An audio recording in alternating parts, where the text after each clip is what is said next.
Boa noite a todos e a todas.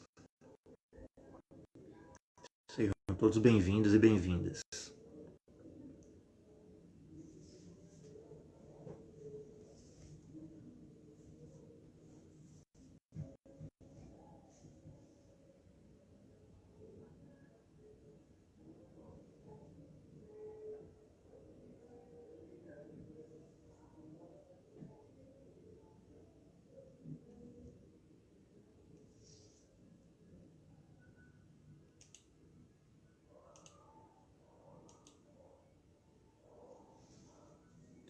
Boa noite.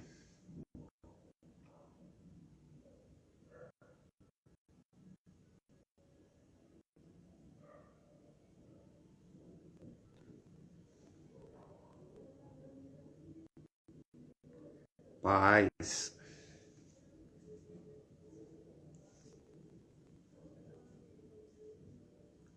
Boa noite a todos. Sejam todos bem-vindos e bem-vindas.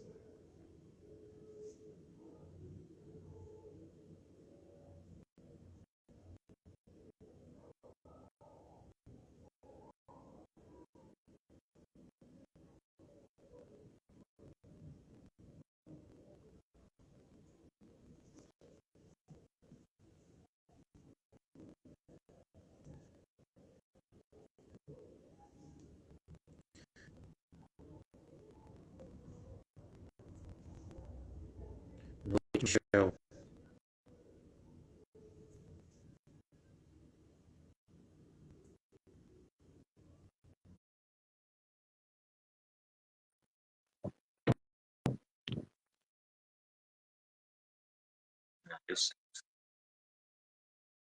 Você consegue me enxergar? Consigo. Michel? Tu tá me enxergando também? Processo. Olá, Michel. Tudo bem? Tudo Me bem, meu amigo? enxerga e me ouve bem? Perfeito, perfeito. Tudo bem com você? Certo. Deixa eu arrumar aqui o enquadramento. Boa noite, pessoal. Sejam bem-vindos. Todos bem-vindos e bem-vindas a mais uma live aí do Paradigma Espírita. Hoje com meu amigo Michel, Kardec Tub, é um canal do YouTube que vem fazendo um trabalho maravilhoso. Ele também está no Instagram também, né? Ele faz os cortes, né? Também no Isso, TikTok, né, agora Michel? Tá é o fazendo um Face, trabalho. o Instagram, o TikTok, o YouTube e o X também, né? O Twitter. Ah, que legal, bacana. Então você está em várias mídias sociais aí. Eu só estou, por enquanto, só no Instagram, por enquanto. Aí tem um projeto aí, talvez no próximo semestre, eu comece a me aventurar por outros horizontes. Eu que Mas seja muito bem-vindo, agradeço, para meu mim é amigo. uma alegria. Pode ter certeza que é uma das páginas que eu tenho muito respeito pela seriedade, pela qualidade do trabalho. É uma das páginas que eu recomendo às pessoas que me procuram. E além também do tratamento, como eu sou tratado, da simpatia do amigo. Então, também para mim é uma alegria estar compartilhando aquilo que a gente tem Ah, estudado. não, não, para mim também. Eu faço a mesma observação com relação ao Kardec Tub, né? Existe alguns trabalhos aí no Instagram e eu tenho um grande respeito, né? O seu trabalho, o trabalho do Eric, né? O trabalho Estudando Kardec, eu vejo que depois tem o Estudando Kardec, tem o Espiritismo em Kardec, né? O Espiritismo em Kardec, tem o Kardec Tub, tem um trabalho em parceria que você faz também com o nosso amigo José, né? Que também é uma pessoa que eu gosto muito, ele sempre contribui com a gente aqui também. Tem um trabalho do Mesa Girante, do amigo Rafael também, com uma pessoa que eu gosto muito, faz um trabalho muito bonito. Então, assim, são alguns trabalhos próximos, né? Assim, mais próximo do meu contato, né? Que eu tenho um maior respeito. Né? E o Paradigma, ele vem já há alguns anos aí, desde 2019, né? Quando teve a pandemia, a gente vem fazendo esse trabalho de divulgar, né? O pensamento e a obra codificada por Kardec, né? Por entender que as obras escritas e publicadas por Allan Kardec são pouco estudadas ainda pelos espíritas, né? Os espíritas, eles precisam, né, realmente se apropriar mais dessas obras, para desenvolver um senso crítico, inclusive, né? Não descartar de maneira alguma o âmbito da humanidade, né? Que faz parte da doutrina espírita, né? Nós aprendemos com Allan Kardec que somos pessoas extremamente humanas, né? Caridosas, fraternas, amáveis, como o Mestre Jesus, o Espírito de Verdade, nos ensina. Mas existe a criticidade, né? Que é uma característica do conhecimento científico. Então, o paradigma ele segue essa linha, né? A linha realmente da orientação dada por Kardec. Aqui a gente só propaga realmente, né? A gente quer propagar realmente, fidedignamente, as obras escritas e publicadas por Allan Kardec. Eu não sou, de maneira alguma, eu pessoalmente não sou contra as pessoas estudarem outras coisas. Eu acho que Kardec também não propôs isso, né? Tanto é que a gente tem aquele livro, Catálogo Racional para se estudar, né? Se montar uma biblioteca espírita, onde ele estuda não só obras espíritas, obras espiritualistas, né? E obras de detratores. Cabe a nós, espíritas, a estudar tudo. Agora nós temos que ter esse senso crítico que você vem desenvolvendo um trabalho muito bonito, né? Dentro do Kardec Tub. Logicamente que vez ou outra, né? Pode acontecer que um irmão venha vem aqui falar, né, e tem uma visão diferente da gente. Né, isso é normal também. É um espaço inteligente, né, então eu não, de maneira alguma, eu escuto, acho que o telespectador também escuta e tira aquilo que é bom, né, mas realmente a nossa linha de abordagem aqui realmente é seguir o conhecimento das obras escritas e publicadas por Kardec. E eu trago muito aqui também, Michel, né, que é um dos objetivos do paradigma, pesquisadores, pessoas que estão na academia como eu, desenvolvendo pesquisas acadêmicas, pesquisas científicas sobre espiritismo, né?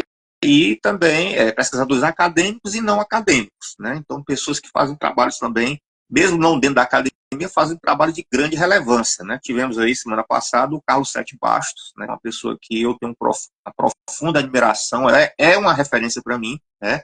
Já te trouxe aqui também o Aldair Ribeiro, a Luciana Lins, o Charles Kemp, que esteve aqui comigo também. Então, são pessoas que desenvolvem um trabalho sobre pesquisa, sobre o espiritismo, né, sem necessariamente estar dentro da academia. E sempre vão trazendo outros também, outras pessoas. E você é um grande estudioso, eu acho que você é um cara que estuda, uma pessoa que tem realmente, que não é jogar confete em você, não. Estou falando isso porque realmente é uma coisa sincera. Eu acho que você é uma pessoa que fala bem, transmite de forma simples, objetivas, não é arrogante, não vejo você uma pessoa arrogante, acho que você faz a coisa de uma forma simples e sincera, né?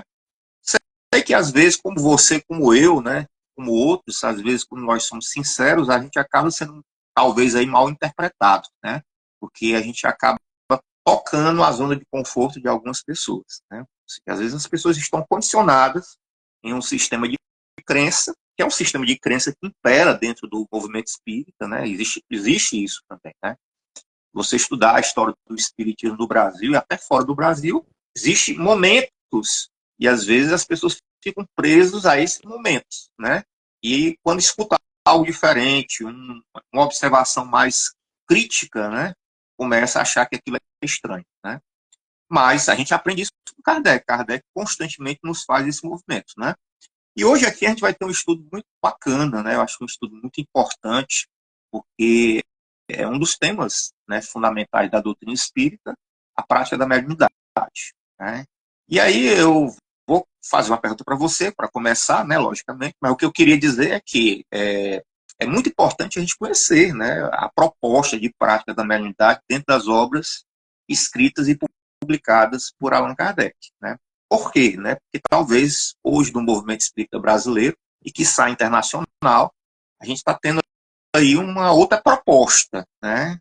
Diria aí que é uma proposta um tanto quanto híbrida, né? Não é, digamos, eu não digo que elimina elementos, né? Que tem, logicamente, mas tem muita coisa que não foi aquilo que foi proposto por Allan Kardec dentro das obras que ele publicou e escreveu. Né? Coisas que surgiram aí, né? E que a gente não encontra muitas vezes, até para você entender, né? Assim, digamos, um argumento, né? Uma estrutura de argumento que a gente possa, digamos, entender por que é assim, por que é que não é como Allan Kardec nos trouxe. Eu queria que você começasse, então, dando boas-vindas para o pessoal aí, né, e trazendo a sua visão sobre isso que eu falei. Você acha realmente que existe um descompasso entre a prática da mediunidade que é proposto hoje no movimento espírita de forma mundial, né? Logicamente que tem algumas casas que preservam ainda, né, esse modelo de Kardec, né?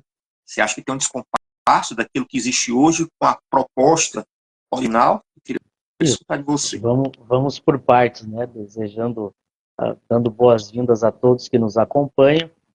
Aqui no sul hoje, bastante frio, né?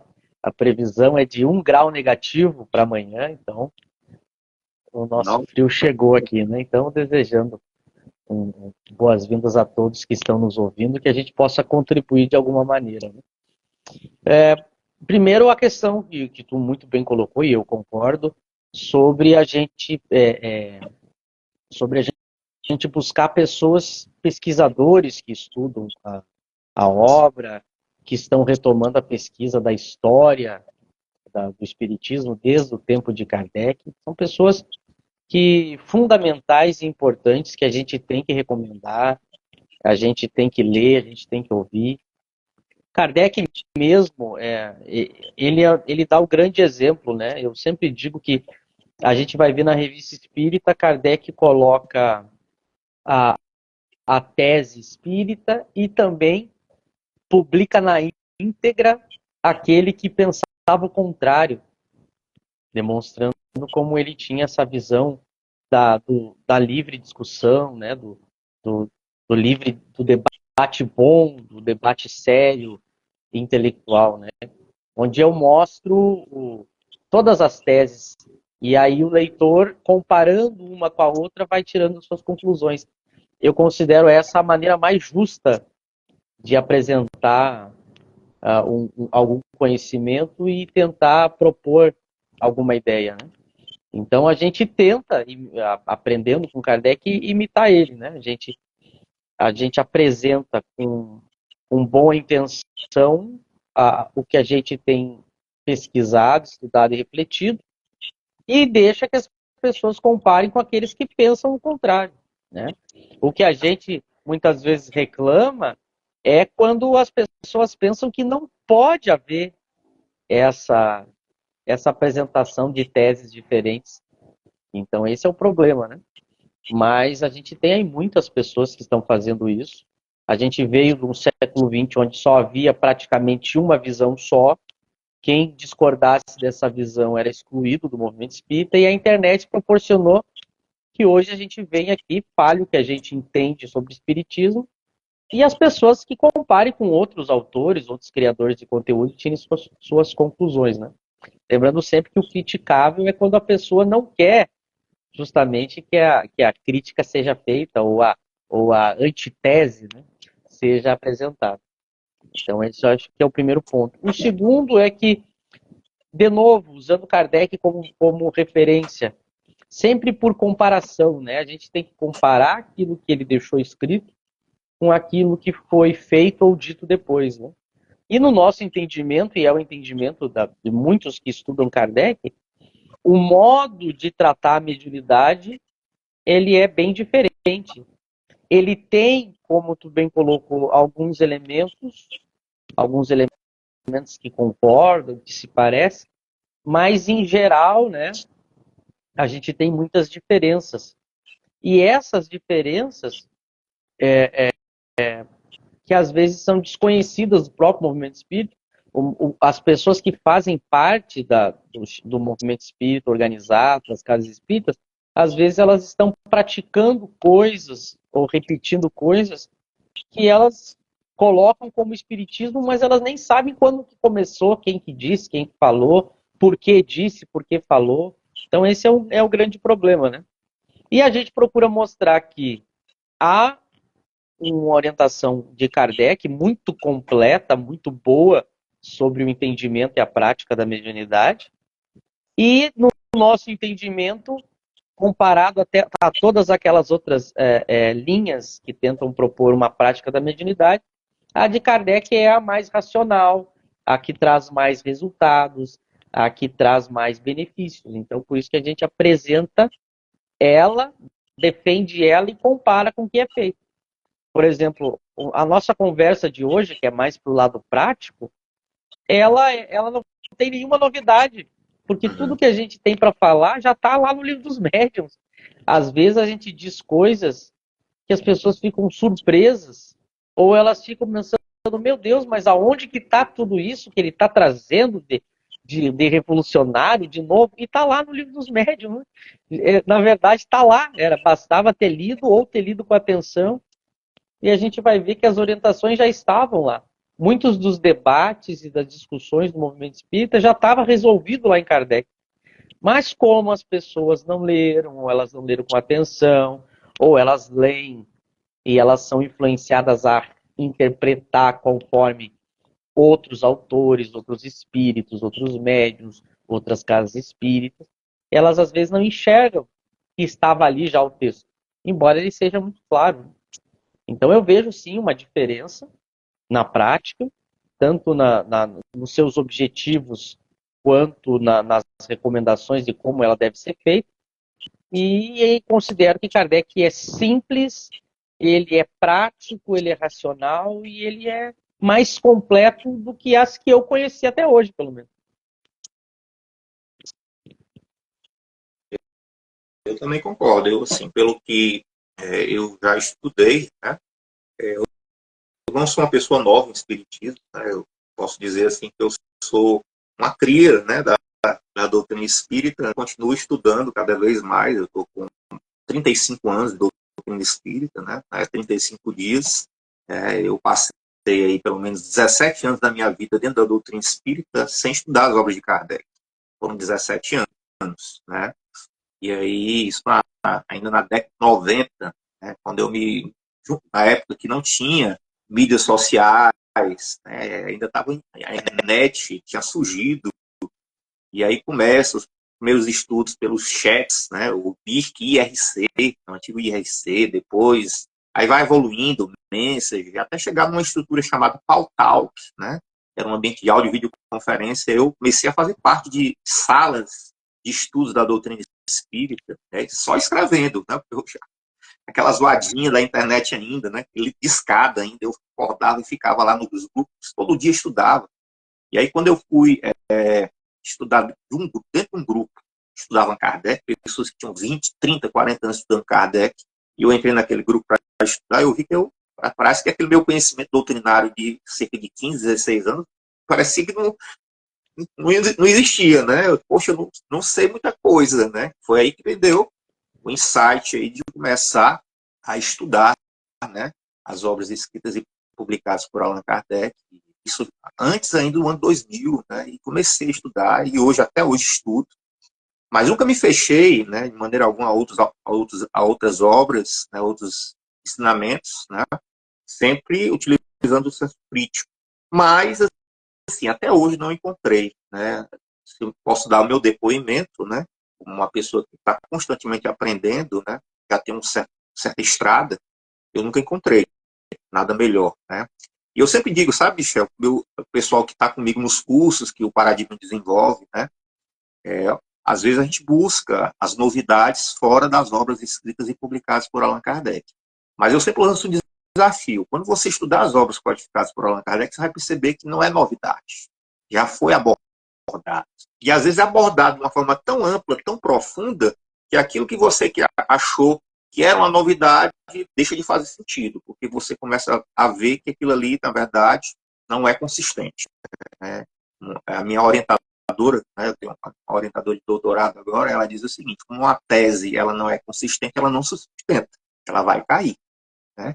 E a obra codificada por Kardec, ela é consistente. E hoje, meu amigo, a gente vai falar sobre a análise das mensagens segundo a obra de Allan Kardec. Né? A gente vai falar sobre o Prática da Mediunidade, mas a análise das mensagens. E aí eu queria trazer primeiramente, né, que você falasse um pouco sobre o desenvolvimento mediúnico daqueles que estão iniciando segundo Allan Kardec. Né? Ou seja, a gente tem esse capítulo, até que você me passou, né, que é o capítulo do Livro dos Médios, Guia dos Médios Evocadores, na segunda parte, né, que fala sobre da formação dos médios, do desenvolvimento da mediunidade. Né?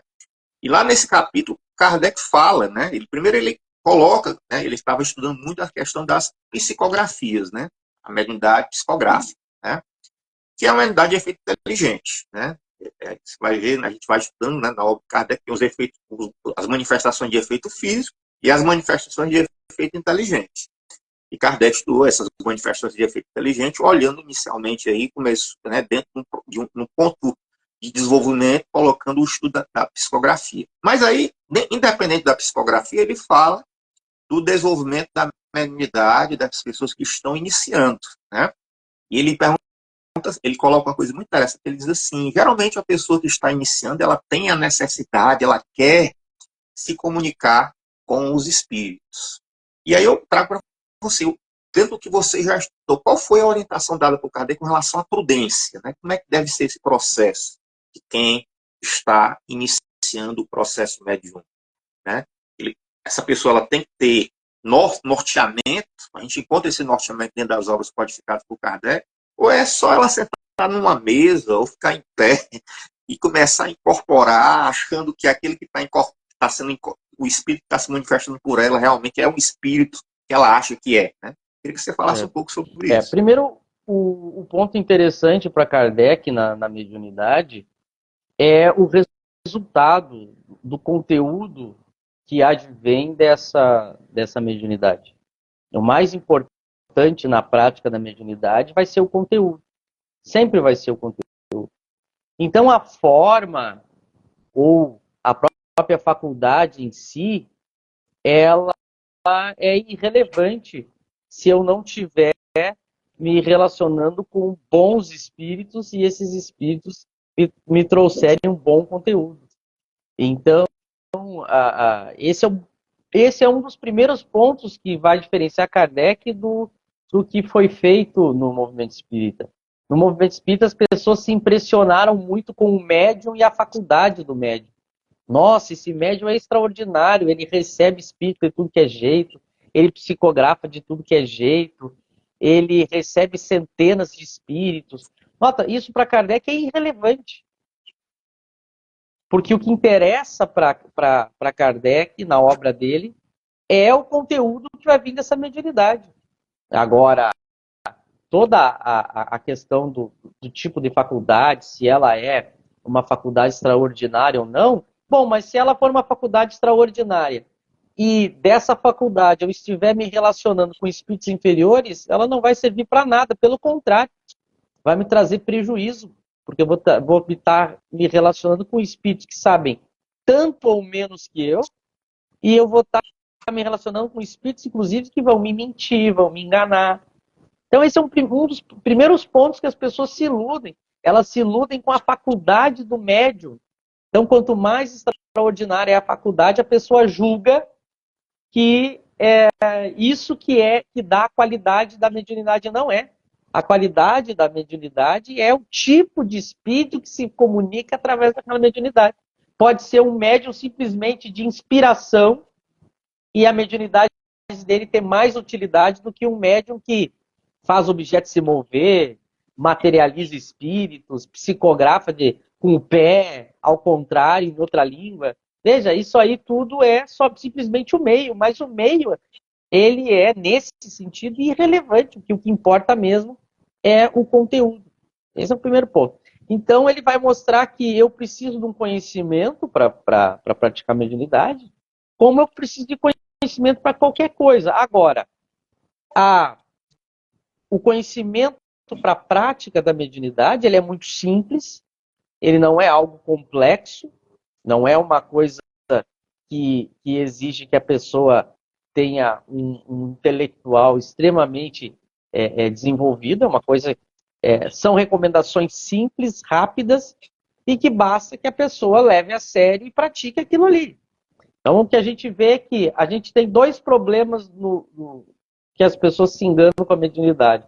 Um é achar que eu tenho que ser alguém especial, superior, missionária, alguém que se começar a se relacionar com a mediunidade vai ter que se excluir da vida social, vai ter que ter uma vida de total sacrifício, quase de celibato.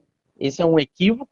É a pessoa pensar que se ela se envolver com a mediunidade ela não vai poder, depois, se ela não quiser praticar, ela não vai poder deixar de praticar, que vai ter algum perigo, algum comprometimento. E o outro é a pessoa achar que o conhecimento para praticar a mediunidade, eu tenha que fazer algum curso de 1 ano, 5 anos para praticar a mediunidade. Que é também um outro equívoco que faz com que as pessoas na casa espírita desistam de praticar a mediunidade. Então eu costumo brincar falando sério, né? Praticar a mediunidade é mais simples do ponto de vista teórico do que eu dirigir um carro. As recomendações são muito simples. Quando a gente vai ver lá o capítulo do desenvolvimento da mediunidade, em que ele escolhe um tipo de mediunidade que é a psicografia, porque ele diz por quê? Porque é a que vai trazer o conteúdo mais completo, justamente por isso que ele está preocupado com o conteúdo. Então é por isso que é a mais comum também, a mais cômoda, a pessoa senta e pega um lápis. Aí ele fala, a pessoa pega um lápis, ela se coloca numa posição ali de concentração, boa intenção, seriedade, chama o seu anjo guardião e vê se vai escrever ou não. Então, nota, é de uma simplicidade muito grande. E qualquer pessoa pode fazer, inclusive dentro de casa. Então, a gente tem um problema que se colocou que tem um local específico, que só pode ser na casa espírita. A gente tem o que Kardec coloca. Pelo contrário, ele vai mostrar que na intimidade do nosso lar, na tranquilidade, na concentração, é onde a gente deve iniciar. Depois ele vai falar dos grupos, mas eu posso iniciar sozinho. Depois a gente tem o problema do medo, que as pessoas colocam como se houvesse um perigo, que os espíritos inferiores, os maus espíritos, eles vão invadir o nosso lar, a nossa vida, vão nos prejudicar, o que também é uma falácia, porque eu praticando ou não a mediunidade, eu tenho espíritos dentro de casa, em todos os lugares. Eu praticando ou não, eu vou sofrer a influência dos espíritos, independente se eu pratico ou não a mediunidade. O que vai determinar os tipos de espíritos que eu tenho à minha volta é justamente os meus pensamentos, as minhas intenções, as minhas ações e os espíritos que eu chamo. Kardec diz, por que eu devo evocar os espíritos que eu quero conversar? Porque quando eu não chamo um espírito em particular, eu deixo a porta aberta para qualquer um. Então, são esses pequenos detalhes que a teoria de Kardec parte, que já são completamente diferentes do movimento espírita. A pessoa chega na casa espírita, ela é orientada que só na casa espírita ela pode praticar, que ela vai ter que fazer um curso, e geralmente esse curso envolve ler diversos livros e apostilas. Ela fica um tempão lendo aquele livro, aí ela vai ter que desenvolver na casa espírita. Aí na casa espírita ela só pode desenvolver para receber espírito sofredor. Então a gente criou um modo de praticar a mediunidade que não é um modo como Kardec orienta. Kardec vai orientar que a pessoa pode começar em casa, ela deve começar pela evocação do seu anjo guardião, que todos têm, que é um espírito superior a você. A gente começa por ele, depois a gente vai evocar os espíritos simpáticos, aqueles seres queridos nossos, e a gente vai ver se escreve ou não. Se a gente passar um tempo e não escrever, a gente não é médico. Então é muito mais simples do que se pensa.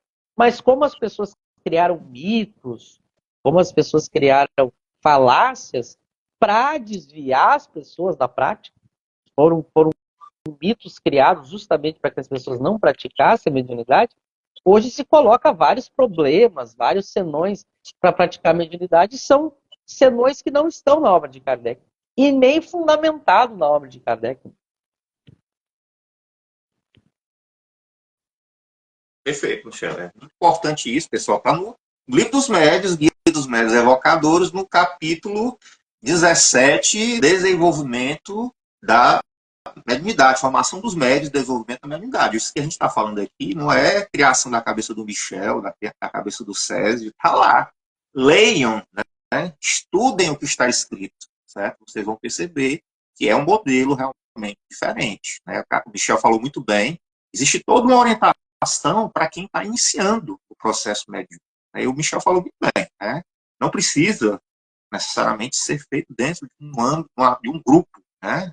Kardec mostra isso. Até porque no início, quando ele começou a desenvolver a pesquisa sobre, né, o mundo espiritual, a relação do mundo espiritual com o mundo físico, não existiam grupos mediúnicos, né? Existiam pessoas, depois se organizarem em grupos familiares, até chegar um dia e ter as sociedades, né, que hoje a gente chama de centros espíritas, né? Então, então ele orienta inicialmente de uma forma individual, né? Ou seja, você que está iniciando, não seja afoito em achar que é imediato aquele que você está querendo que se manifeste por você vai se manifestar por você. Nem sempre é assim. Porque existe uma questão de afinidade fluídica, né? Isso é um elemento chave dentro do processo mediúnico que as pessoas não estudam, né? Muitas vezes, ou estudam muito pouco, né? Vou dizer que não estudam, mas estudam muito pouco, porque quando se estuda fluido, se estuda muito que os comentadores ou outras pessoas que começaram a divagar por outras áreas, né, e abordagens sobre essa questão material sutil, né? Eu não chamo nem de energético, material sutil, começaram a trazer, inserir dentro da doutrina espírita. Mas estuda um pouco a abordagem de fluido dentro da obra codificada por Kardec. Ele coloca, né, aquele que está desenvolvendo, ele tem que criar, primeiramente, uma afinidade fluídica adequada para se comunicar com os tipos de espíritos. Mas antes disso, foi o que o Michel colocou aí de forma objetiva, clara. O primeiro espírito que você tem que interagir, né, é o seu anjo guardião. Né? Antes de incorporar qualquer espírito, o ideal é que você já comece um processo diário, né? Kardec fala isso, diário, semanal, quinzenal, mensal, bimestral, né? Você vai testando, né? Vai tentando e ter um momento de silêncio, um momento onde você silencia, um momento onde você fica, digamos assim, de forma harmônica, tranquila, com bons pensamentos, bons sentimentos, tenta aproximação com o seu anjo guardião, evoca o seu anjo guardião. E a partir daí, você começa a trabalhar a sua questão de afinidade fluídica. Esse anjo guardião, eu trouxe um dia desse aqui, Michel, um amigo nosso aqui. Hoje eu estou morando na Bahia, esse meu amigo mora em Fortaleza, é o Cícero Margelano, né? Margelano. Ele faz um trabalho muito bonito na casa que ele faz parte aqui em Fortaleza, muito seguindo muito a diretriz, né, das orientações de Kardec, muito baseado na Sociedade Parisiense dos Espíritas, e ele faz um trabalho muito forte com o anjo guardião. Né? Então, a gente conversou muito. Né? Então, o anjo guardião é um espírito superior que tem um papel muito importante dentro do seu desenvolvimento mediúnico. E a partir daí, né, quando você começa a trabalhar essa questão fluídica, os seus pensamentos, seus sentimentos, a questão fluídica, esse vínculo com o seu anjo guardião, você vai começar a ter um alcance de interação com os espíritos, sejam os espíritos imperfeitos, sejam os bons espíritos. Mas você que está iniciando, você tem que estar sempre pedindo também o apoio do anjo guardião, que é uma espécie de filtro. Não é isso, Michel? Isso é. É isso que você concorda? Ele começa que toda a prática da mediunidade na obra de Kardec, ela tem como ponto de apoio a evocação do anjo guardião. Então, por quê? Porque é um espírito superior, é um espírito bom. Então, ele sempre vai lhe dar boas orientações seguras e vai lhe proteger. Então, se você pede para ele com sinceridade, ele vai lhe ajudar. Então, ele é como se fosse... Ele é o professor, né? Então, por isso que a gente pede para ele. À medida que... E Kardec vai dizer que são raros aqueles que, fazendo esse teste, de se colocar na posição de escrever diariamente por um tempo, chamando através do pensamento o seu anjo guardião, são raras as pessoas que não vão escrever alguma coisa. Então, esse anjo guardião, ele vai começar a... Pode ser que a minha mão eu comece a sentir vontade de escrever, a minha mão se movimente, ou eu comece a vir ideias na minha cabeça e eu vou escrevendo. Aí depois, sempre pedindo o apoio do anjo guardião, é natural que as pessoas queiram se comunicar com seus entes queridos que partiram. Então, sempre ela submete à avaliação do anjo guardião. Será que eu posso, meu anjo guardião, evocar o meu pai que desencarnou, a minha avó? E a pessoa se coloca na posição de aguardar. Ela chama, ela elabora perguntas e ela aguarda. Agora, pode ser que de início isso não se dê, como o Sérgio falou, porque é preciso que o espírito vá se combinando com esse médium e daqui a pouco a coisa começa a acontecer, se a pessoa tiver mediunidade. Por isso que ela tem que testar. Kardec vai falar no início desse capítulo algo muito interessante. Não existe diagnóstico para eu saber se eu sou médium ou não. E embora a gente veja no meio espírita atual e nas obras espíritas atuais, as pessoas falando que há.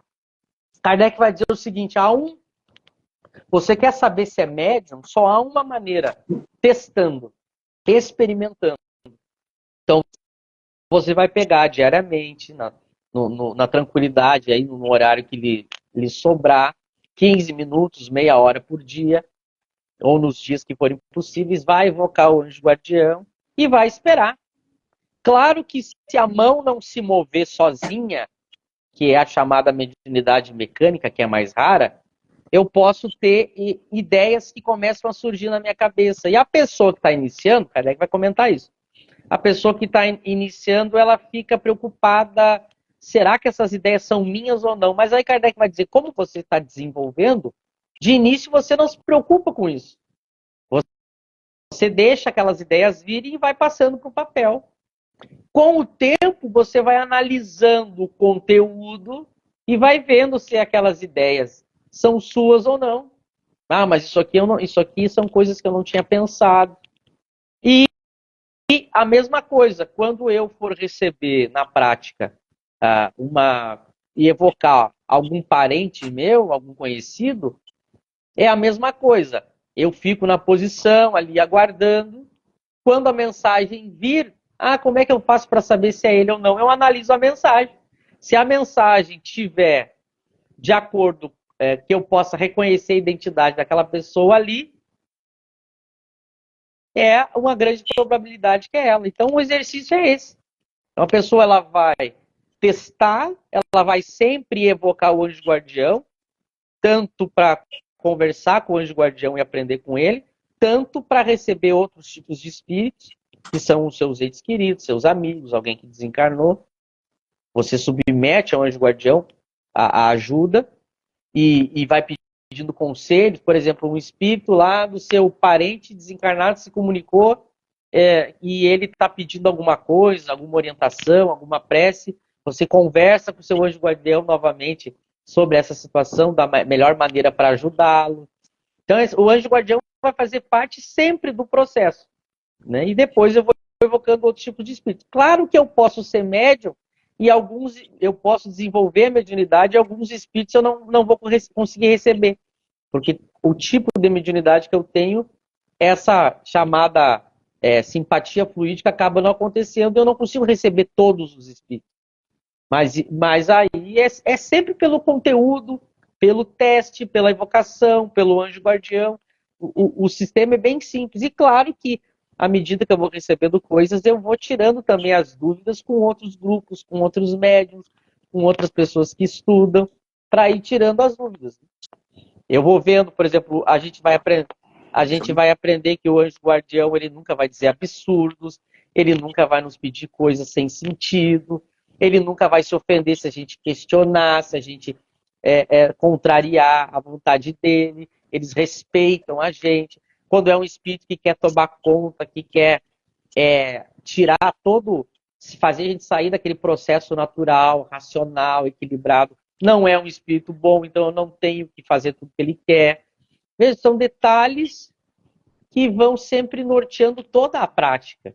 E que não existe alguém que possa abandonar esses critérios. Não existe alguém que diga assim, eu estou pronto, agora todo esse processo eu não uso mais. Sempre vai ser assim, um processo de chamar os espíritos e analisar o conteúdo. Chamar os espíritos, analisar o conteúdo e pedir ajuda do anjo guardião. Todo o processo de mediunidade, durante o tempo que Kardec trabalhou, foi assim. A gente que criou os supermédiums, o médium que recebe todo mundo, o médium que não para de psicografar a obra, o médium que começa a prejudicar a sua vida pessoal, um médium que se submete a tudo que os espíritos dizem e ele jamais questiona, um médium que publica tudo que recebe. A gente criou isso pós-Kardec, mas sem as recomendações de Kardec, né? Porque para Kardec eu não tenho que jamais abdicar do uso da razão para lidar com os espíritos. Exatamente. É muito importante isso, né? Esse senso crítico, de análise, de autoanálise, não só análise externa, mas da autoanálise, né? De autoobservação, né? Que é o autoconhecimento, a proposta de autoconhecimento, de você verificar, né? Como você está, quais os tipos de pensamentos, sentimentos que imperam em você, né? Isso vai repercutir na sua atmosfera fluídica. Vai repercutir também daqueles que vão se aproximar de você. Você tocou num ponto aí também muito importante dentro desse processo de desenvolvimento da mediunidade, que foi sobre a evocação, né? A evocação também é um elemento-chave do desenvolvimento mediúnico, mas de todo o percurso de desenvolvimento mediúnico, né? Existe um capítulo, né, no Livro dos Médiuns, segunda parte também, que é o capítulo 25, que deve ser estudado, pessoal. Tem que ser estudado esse capítulo. Kardec ele é minucioso, inclusive, como você tem que fazer a evocação. Por exemplo, eu que estou desenvolvendo, quero criar, né, essa afinidade com o meu anjo guardião, né? Eu evoco o meu anjo guardião em nome de Deus. Primeiro eu tenho que falar, em nome de Deus, eu gostaria de evocar aqui o meu anjo guardião. Assim também é ao longo do processo, com qualquer espírito. Em nome de Deus, se Deus permitir, eu gostaria que o espírito tal pudesse se aproximar de mim, né? Se eu tiver condição, certo? Então, em nome de Deus e com a ajuda do meu anjo guardião, eu gostaria que o espírito tal se aproximasse. Ou seja, não é simplesmente você ficar calado, né, e se concentrar e deixar que a coisa venha, né? Tem que ter a autorização do divino, né? Tem que ter também essa salvaguarda do seu anjo guardião, né? Observe que Kardec é minucioso, ele traz as minúcias da evocação, né? E aí surge um mito no movimento espírita, né? Telefone só toca de lá para cá e não daqui para lá. Rasga o Livro dos Médiuns, pessoal. Se for isso for verdade, pode rasgar o Livro dos Médiuns, que existe um capítulo específico sobre a evocação, tá certo? Então existe toda uma criterologia que a gente tem que estudar. Não simplesmente a gente tem que seguir um modelo, sem questionar, sem olhar o que é que foi proposto, né? E aí, uma outra coisa que eu também me lembrou, você chamou a atenção, né, é que inicialmente você faz esse trabalho com o seu anjo guardião, mas é muito interessante você realmente participar de um grupo sério, né, de um grupo sério, porque aquilo que você está dando vazão dentro da prática da mediunidade, ela deve ser, digamos, também compartilhada coletivamente a título de análise por aquele grupo, né? Ou seja, a sua visão não pode imperar sobre o coletivo, tá certo? Logicamente, dentro de um coletivo que busca a criterologia de bom senso, né? Não coletivo que fica no desequilíbrio. Não é isso, Michel? Você poderia Isso falar um pouco sobre isso também? Como Kardec ele tinha assim, uma criterologia. isso. Depois, além Vamos lá, Michel. desse desenvolvimento individual, Kardec fala do desenvolvimento em grupo, né? O desenvolvimento em grupo, ele ajuda tanto do ponto de vista da a reunião das pessoas ali, forma pela união do pensamento, né?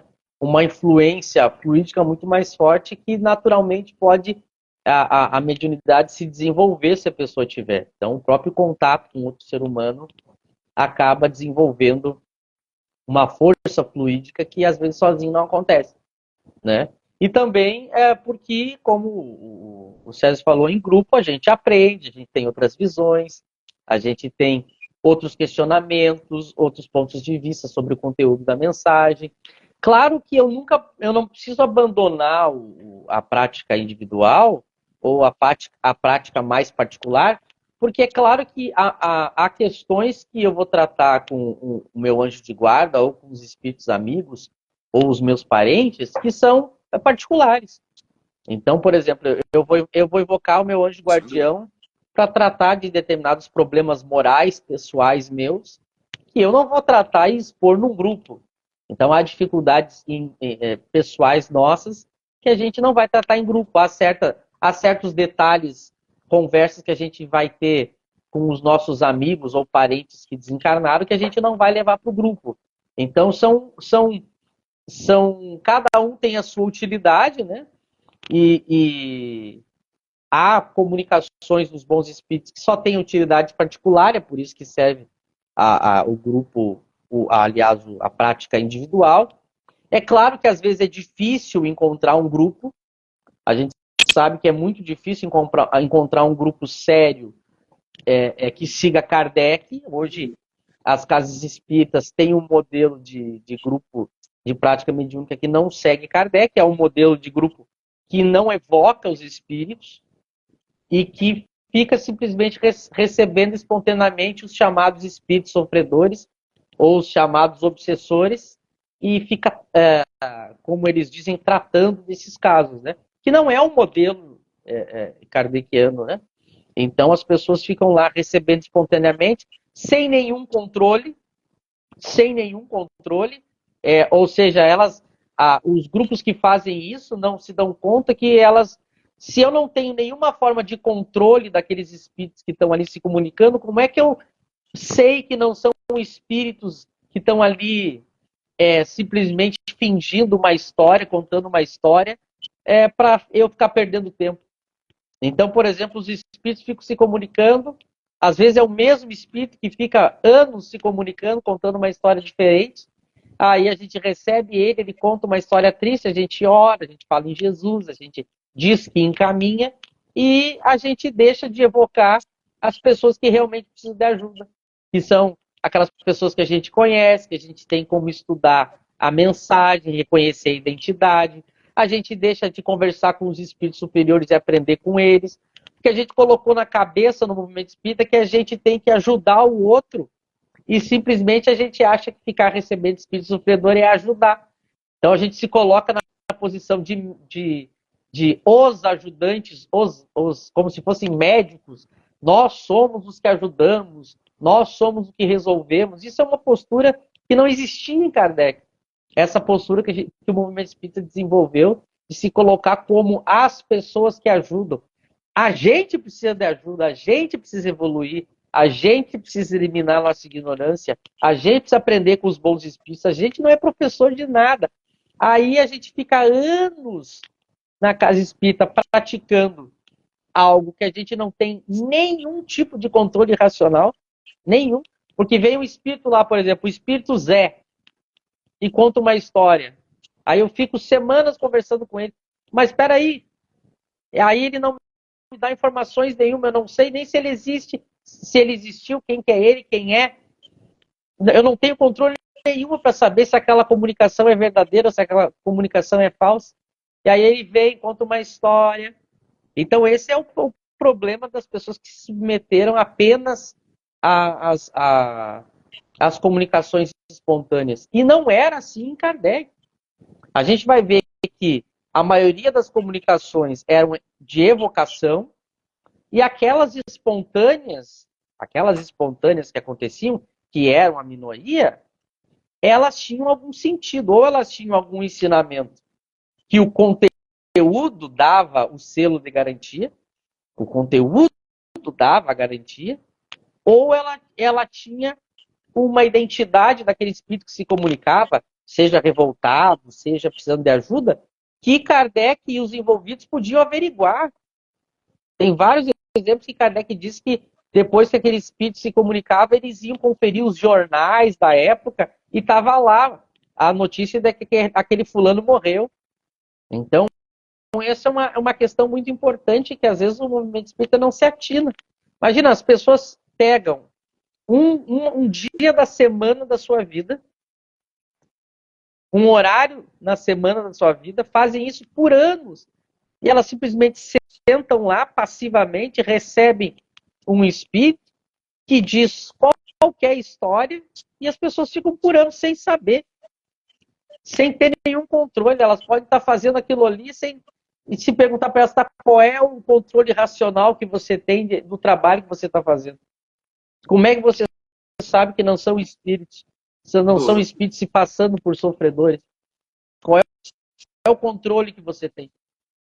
Então, por isso que quando a gente sai, para concluir, quando a gente sai da orientação de Kardec, que é a orientação científica, racional, baseada na experiência, e a gente fica numa cultura mística, sem uso da razão, achando que não, é uma missão divina, porque eu estou praticando o bem. Isso é uma ingenuidade, a gente achar que simplesmente isso vai garantir. Eu tenho que ter um processo ativo e não só passivo, de análise, de controle. Então, o Kardec vai dizer que a pessoa que trabalha com comunicações espontâneas, ele vai dizer isso no capítulo das evocações, ela já tem que ser senhora dos espíritos. Ele chega a usar essa expressão, porque senão a gente deixa a porta aberta para qualquer um, e aí? É como se eu fosse agora na frente da minha casa, colocasse uma placa. Entre, que eu vou lhe ajudar. Bom, aí, tudo que acontecer... Muito bom. Perfeito. Pode seguir. Não, mas é isso mesmo. Eu também tenho essa leitura, né? Assim, estudando a obra escrita e publicada por Kardec, né? E quando a gente fala da obra, a gente fala dos 11 títulos, das 22 obras, né? Consideradas como fundamentais. A gente pode também considerar, né, em paralelo, mesmo não sendo uma obra fundamental, as instruções práticas das manifestações espíritas como uma obra também muito importante dentro desse processo. Então, essas 23 obras, quando você estuda, fica muito claro, né, que Kardec não trabalhava em primeiro plano com evocação, com comunicações espontâneas, né? Isso não significa que ele não trabalhava com comunicações espontâneas, mas ele trabalhava em primeiro plano com evocações, né? E existe todo um modus operandi para desenvolver as evocações. Existe um propósito digno para se desenvolver as evocações. Existe uma preparação dos médiuns, e aí entra o contexto do anjo guardião, né? Esse trabalho diário com o anjo guardião para o médium ter a maior salvaguarda, né? Logicamente que não é só o anjo guardião, é o trabalho das virtudes, né? As virtudes, né? O caminho da moralidade, né? Que é fundamental dentro da doutrina espírita, né? E aí, logicamente, ele trabalhava as evocações e quando surgia, como o Michel bem colocou, as comunicações espontâneas, isso não ficava solto, né? Se evocava os anjos guardiões dos médios que estavam participando dos grupos mediúnicos, né? Se evocava o presidente da sessão, o espírito responsável pela sessão, para se averiguar realmente que tipo de espírito é aquele que estava ali se comunicando. Se realmente aquela demanda ele estava ali a manifestar, realmente era fato, né? E pedia o apoio desses espíritos superiores para, inclusive, o encaminhamento, né? Mas não ficava só nisso. Existia também, por isso que a gente estuda a obra de Kardec, o Livro dos Médiuns, a gente vai ver que Kardec chamava ciência experimental espírita, né? É uma ciência experimental, ou seja, buscava colher informações, dados substanciosos para a teoria espírita através dessas comunicações também espontâneas, né? Se fazia perguntas. Kardec ensina como fazer boas perguntas. Não era qualquer pergunta. Não era pergunta de cunho pessoal. Eu quero saber se eu vou ganhar na loteria. Não é isso. São perguntas bem elaboradas, que têm um sentido de consequência moral, né? Você está sofrendo, por que você está sofrendo? Foi porque você foi orgulhoso, egoísta, né? E hoje, como é que você está vendo esse orgulho, esse egoísmo seu? Faz bem a você? E aí você tira uma dedução com base em algo que você hoje encarnado tem, né? Então ele olhava as consequências morais, né? Então observe, toda uma criterologia que hoje, infelizmente, não tem. Não tem. Hoje a gente está confiando por fé, né? Os espíritos. Assim, não, eu tenho certeza, os espíritos superiores do meu grupo espírita estão dando a sustentação espiritual. Será? Será realmente?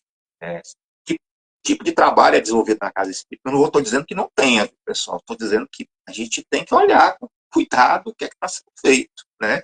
Se tem realmente essa sustentação espiritual. E se tiver essa sustentação espiritual, por que não faz a vocação? faz? Né? Por que você não chama esses que estão dando a proteção espiritual da casa para se comunicar, para trazer uma palavra, né, fraterna, uma orientação, para você tirar dúvidas sobre aquilo que está sendo acontecendo ali, né? Então, observe o modelo, né? O modelo é realmente bem diferente, né? Tem coisas muito diferentes que a gente está no livro dos médios, pessoal, estudar o livro dos médios, né? Desenvolvimento da mediunidade, vocações, os perigos da mediunidade, tá tudo lá.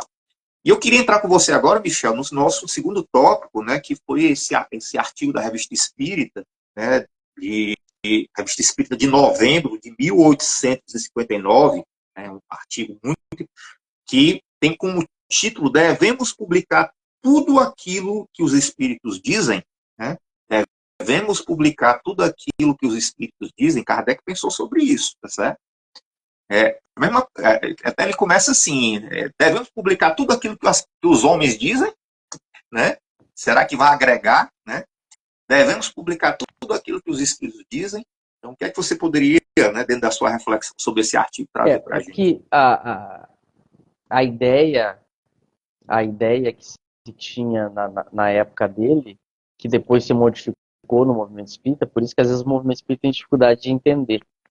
Porque quando eu evoco os espíritos, eu tenho que ter um objetivo, né? Então, eu tenho que ter um objetivo. Ou eu quero aprender com os espíritos superiores, então eu evoco eles para aprender com eles, naturalmente aprender o quê? Aprender sobre conselhos para eu me melhorar moralmente, né? Eu não vou evocar os espíritos para aprender matemática, física, química, biologia. Isso eu tenho as escolas daqui para aprender. Então, os espíritos não vão me ensinar as ciências daqui. Né? Então. Ensinar fórmulas para ganhar dinheiro e desvendar coisas, os espíritos superiores também não vão fazer. E os inferiores que vão falar estão mentindo. Então, a gente tem vários exemplos na Revista Espírita de médiuns que quiseram descobrir tesouros escondidos com os espíritos e sofreram calote, porque não ficavam, às vezes, cavando terrenos e nunca acharam. Então, os espíritos superiores não vão dizer e os inferiores vão mentir. Então, eu evoco os espíritos superiores para aprender com eles, eles são os grandes professores. Então, por exemplo, eu leio a questão lá da paciência no Evangelho segundo o Espiritismo. Então, eu posso evocar o meu anjo guardião para tratar da minha impaciência em particular, ou pedir ajuda, se é um grupo, eu posso perguntar o que o nosso anjo guardião poderia nos falar sobre a paciência em relação aos membros do nosso grupo. Então, os espíritos superiores é para aprender com eles. Os espíritos, às vezes nossos parentes, amigos, que são inferiores como nós, a gente conversa com eles primeiro para saber como é que eles estão, para matar a saudade, mas também para aprender com eles. Só que o aprender com eles é no sentido de ver como é que aquilo que eles faziam, pensavam durante a vida, refletiu no modo como eles estão agora. Do que eles se arrependem, o que eles mudaram, ou o que eles não mudaram. Então eu vou aproveitando os meus entes queridos justamente para também estudar a parte moral, que é muito mais eficaz do que eu estudar uma pessoa estranha. Vou dar um exemplo aqui. Se comunica na minha reunião mediúnica espontaneamente o João da Silva, e o João da Silva conta para mim toda a história de vida dele, o que ele fez e o quanto ele está sofrendo agora. Bom, eu posso tirar um ensinamento daí. Agora, se eu evoco o meu pai, que eu conheci, e eu convivi, e ele me conta as consequências das atitudes, da maneira que ele pensava, e o que aconteceu depois ou naquele momento com ele, o que ele está passando, é muito mais eficaz, mais forte, e eu tenho muito mais controle para o aprendizado, porque eu convivi com ele. Tudo que ele estiver contando ali, eu posso analisar a mensagem. Então, por isso que a evocação nos modos de Kardec é muito mais eficaz até para o aprendizado do que eu ficar conversando com pessoas estranhas. Então, agora, para já chegar na tua pergunta. Quando os espíritos ditam alguma coisa, tanto os superiores quanto os que são como nós, a maioria dessas coisas que eles estão tratando ali com a gente é de uso nosso, pessoal, particular. Não faz nenhum sentido eu publicar. Então, podem ser, Kardec vai dizer, podem ser coisas maravilhosas, mas elas têm uma particularidade. São conteúdos que servem para aquele grupo, porque aquele grupo está querendo aprender, se desenvolver. Então não adianta tudo que eu receber dos espíritos eu publicar, porque não vai ter utilidade para outros grupos. Ou então vão ser coisas tão genéricas, vão ser recomendações tão genéricas que, por mais que elas sejam boas e belas, também não têm utilidade. Por quê? Porque as obras de Kardec já trouxeram. Então, imagina que eu receba uma mensagem no Espírito me falando sobre a paciência. Pô, mas já tem um texto sobre a paciência no Evangelho segundo o Espiritismo, não faz nenhum sentido eu publicar. Aí, bom, agora vem outro ponto. Os livros espíritas que vieram pós-Kardec, aqueles livros de longa extensão, livros completos, que um espírito se dispõe a falar sobre um assunto num livro de 200, 300 páginas. Veja, o Kardec vai dizer que nesses casos onde a maioria das vezes são espíritos obsessores. Que a gente não para pensar que espírito superior fala pouco. Espírito superior fala pouco. O espírito superior não fica ditando livro inteiro. Então, quanto mais o espírito falar, mais a gente tem que desconfiar. A gente vai ver que as mensagens, por exemplo, que a gente vai encontrar nas obras de Kardec, 90% é escrito de Kardec. 10% são mensagens dos espíritos. As grandes mensagens, extraordinárias mensagens dos espíritos são mensagens curtas. E eles já junto com Kardec, eles já deixaram um trabalho muito, muito significativo. Então, o espírito aqui está ditando. Tem espírito que o movimento espírita acha que é espírito superior que dita 10, 15 obras. Espírito superior não vai ditar 10, 15 obras. Aí a gente vai ver, bom, como é que a gente tira a prova real disso, então? Porque só dizer isso é uma recomendação pelo conteúdo. Aí a gente vai ver o conteúdo. O espírito está dizendo algo que já foi dito, de uma maneira pior do que já foi dito, mais pobre do que já foi dito, mais incompleta do que já foi dito. E o espírito, além de dizer o que já foi dito de uma maneira mais pobre, ele ainda acrescenta coisas que têm erros, contradições. Então é óbvio que não é um espírito superior, mas a gente publica. O movimento espírita passou no século XX, tudo que os espíritos publicam, ditam a publicarem. E aí a gente criou um mercado gigante e que agora, como já ele se transformou num mercado e dá lucro, agora entra a questão do interesse econômico na jogada. Agora as editoras, junto com os médios, não querem parar de lançar, porque dá dinheiro. Mas a gente vai ver, contribui alguma coisa para entender o espiritismo? Não. Traz alguma coisa de novo? Não. O que traz é diferente, é pior, é ruim, é contraditório. Então, essas publicações de nível geral para ensinamento, elas são raríssimas. As que vão ser boas e as que vão prestar. Já na época de Kardec, ele vai dizer da quantidade que ele recebia e quais que eram boas para publicar. Ele chega a dizer que recebeu mais de 3 mil e 100 de 3 mil eram boas para ser publicadas. Porque realmente trazia algo de relevante. Então, eu estou falando, então, da análise de mensagens que é para o público em geral, livros, obras, que se pretendem ajudar na construção ou no entendimento do espiritismo. Agora, das particulares, que é do meu grupo, aquelas que são do meu grupo, ou minhas individuais, eu não tenho intenção de publicar, mas eu quero analisar. Aí eu tenho que usar como referência, as obras de Kardec, né? O espírito começa a dizer coisas que não estão nas obras de Kardec. Como é uma evocação, eu questiono ele. E digo, olha, o senhor está dizendo coisas aqui que não estão de acordo com a obra de Kardec. Por quê? Você está dizendo coisas aqui que não estão sendo úteis ou não fazem sentido para mim. Aí daqui a pouco eu descubro que é o espírito que se intrometeu na mensagem. Porque os espíritos superiores, quando eles se comunicarem, a mensagem tem que ser sem contradições, boas, e tem que servir para mim. Se ela não tem sentido, eu tenho que questionar por quê. Por que essa mensagem está falando sobre algo que eu não perguntei, que não acrescentou em nada para mim?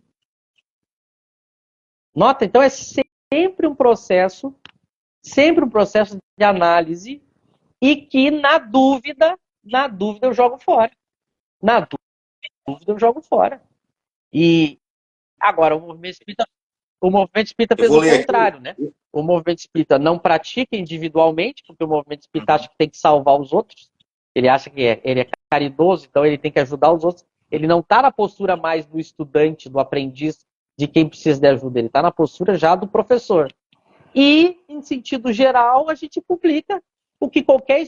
Se o espírito falar através de um médium famoso, a gente já julga que é superior, que serve e que contribui. Daí a gente vai ver a obra, o espírito é prolixo, o espírito está falando coisas contraditórias, coisas inúteis, coisas irrelevantes, ou que já foram ditas. E a gente acha que a espírito superior vai perder tempo repetindo as coisas que já foram ditas. Então, quando a gente lê Kardec, acaba um pouco a ingenuidade das pessoas. A maioria, já para concluir, Sérgio, para passar para ti, a maioria do movimento espírita, ela está iludida com seus espíritos. Está fascinada, os centros espíritas, os grupos espíritas, os espíritos em geral estão fascinados por espíritos que estão nos enrolando. Eles ditam 15 obras, a gente fica lendo as 15 obras deles. Enquanto a gente está lendo as 15 obras deles que não dizem nada de superior, ou dizem pouco e de uma maneira ruim, misturado com coisas ruins, eu deixo de estudar Kardec, eu deixo de estudar Santo Agostinho, eu deixo de estudar Fenelon, eu deixo de estudar o Espírito de Verdade, eu deixo de ler as 22 obras. Esses espíritos estão nos distraindo há um século aqui no Brasil. E a gente está lá, perdendo tempo com eles e esquecendo a obra de Kardec. Passo para ti. Beleza. Bacana. Sua reflexão aí. Ó, existe, o que a gente está comentando aqui, né? E aí a gente sugere a vocês que depois estudem esse artigo, né? Que é o artigo da Revista Espírita de novembro de 1859. A Revista Espírita, pessoal, é considerada por Allan Kardec uma obra fundamental. Inclusive, é a obra fundamental mais volumosa, o trabalho mais volumoso de Allan Kardec, que ele considera como obra fundamental, no Brasil a gente fala de obra básica, né? Kardec não falava de obra básica, falava de obra fundamental. E ele, quando ele fala de obra fundamental, ele não fala de 5, ele fala de 11 títulos, né? Sendo o 11º título, né, que ele dá uma relevância, é a Revista Espírita, é o trabalho mais volumoso que ele escreveu e publicou, certo? E existe na Revista Espírita de novembro de 1859 um artigo intitulado Devemos publicar tudo quanto os espíritos dizem, é um artigo de Kardec, onde ele faz esse comentário aí da criterologia em torno exatamente daquilo que é publicado, né? Tem relevância as publicações que trazem uma mensagem de ordem geral, uma mensagem de importância geral para a humanidade, né? Ensinamentos, a gente chama de ensinamentos morais, né? Que provocam uma transformação moral na humanidade, né? Porque é o objetivo da doutrina espírita, né? Promover a transformação moral da humanidade. Então, esses ensinamentos morais, né, que têm um sentido, têm um fundamento, né? Esses sim têm que ser publicados. Agora, aqueles ensinamentos descritivos do mundo espiritual, você tem que passar pelo crivo da razão, da análise, da verificação. quais são os espíritos que estão dizendo isso. Você submeteu essa mensagem que é dita por esses espíritos, análise, né, digamos, a observação dos espíritos superiores, ou isso é parte apenas do espírito que se comunicou pelo médium, né? Então, existe essa orientação dentro da obra. E aí, nesse artigo, tem um trecho que eu destaquei aqui, que eu vou ler para vocês, onde Kardec diz o seguinte, ó: daí a necessidade de não aceitar cegamente tudo quanto vem do mundo oculto, e de tudo sob severo controle. Com as comunicações de certos espíritos, do mesmo modo que os discursos de certos homens, por-se-ia fazer uma coletânea muito pouco edificante, certo? Então, você mostra aqui como Kardec ele recomenda, ele fez isso. E aí o Michel trouxe aqui um trecho também de um outro artigo, deixa eu só localizar, né, mas foi aquilo mesmo que ele falou, né, quando ele foi, acho que 63, o artigo 63, vou colocar aqui, 63. Ele fala aqui, ó, há mais de 3.600, ele está falando que ele, em maio de 1863, existe um artigo chamado, a Revista Espírita de maio de 1863, existe um artigo chamado Exame das Comunicações Mediúnicas que nos enviam, né? Kardec ele estava falando sobre um exame das comunicações mediúnicas que ele recebia. Ele recebia as comunicações mediúnicas de vários grupos, não era só o grupo da Sociedade Espírita de Paris. Então chegava muitas mensagens psicografadas, mensagens sei lá, que hoje a gente chama de psicofonia, escritas, né? Mandavam para ele, médios isolados, pessoas isoladas que praticavam a prática médium, recebiam espíritos, psicografavam e mandavam para Kardec, para ele colocar nas revistas espíritas. E aí ele faz uma crítica muito interessante. Ele diz assim, há mais de 3.600 que por si só teriam absolvido 5 anos, né, completos da revista. Sem contar um certo número de manuscritos mais ou menos volumosos, dos quais falaremos diretamente. Aí ele vai falar mais adiante exatamente sobre essa questão das... Aí ele vai dizer assim, ele vai falar das 300, das 3.000. Então ele fez uma análise das 3.000, não foi, Michel? Das 3.000, ele considerou pelo menos aí, aliás, 3.000 não, foi 3.300, 3.000, ele considerou 300 boas mensagens, coisas que tinham coerência, né, que tinham um sentido geral. Mas mesmo essas 300, apenas 100 tinham condição de ser publicadas. Porque dentro das 300, dentro do crivo da análise dele, existiam ainda elementos de interrogação, né? E aí você vê realmente, digamos, como Kardec era criterioso. Então hoje, como você falou, qualquer médium publica a mensagem do mundo espiritual sem nenhum tipo de criteriologia de análise de conteúdo. Hoje na ciência a gente faz análise de conteúdo. Por exemplo, quem é do mundo acadêmico sabe que quando você publica um artigo científico em um periódico científico, o seu artigo científico ele passa por uma banca de especialistas. Pessoas versadas naquele conhecimento vão analisar aquela mensagem, aquele artigo seu, a estrutura do artigo, a ideia do artigo, a fundamentação teórica do artigo, para poder colocar aquele artigo, dar o aval de publicação, ou seja, para ser publicado, né? Kardec fazia isso de forma diferente, tá certo? Mas fazia isso, né? Ou seja, ele submetia aquela mensagem à análise, né?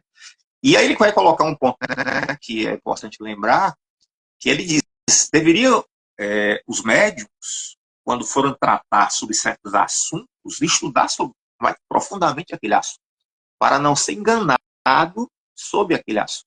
Vou dar um exemplo. A gente fala muito do mundo espiritual, das cartografias do mundo espiritual.